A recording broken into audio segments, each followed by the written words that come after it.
right? Because I think a lot of people can take a job and they're just like, oh, it's just a job, right? But like SDR ultimately in nature is a transitional role to get to a closer or to get to somewhere else. Like there are very few lifelong SDRs.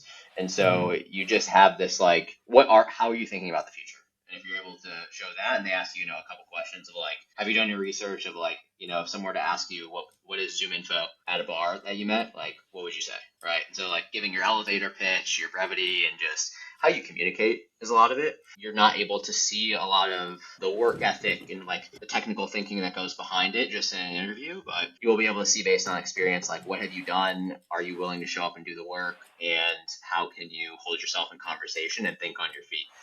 As you know, like a lot of SDR is also just like thinking on your feet. Like people are going to ask you stuff that you just have no idea what it is. And you need to either know how to like, deflect or articulate it in a way like and communicate if you don't know something. And since I worked, about 2 years in customer service, like I've handled every situation under the sun in terms of de-escalation and people getting pissed at me.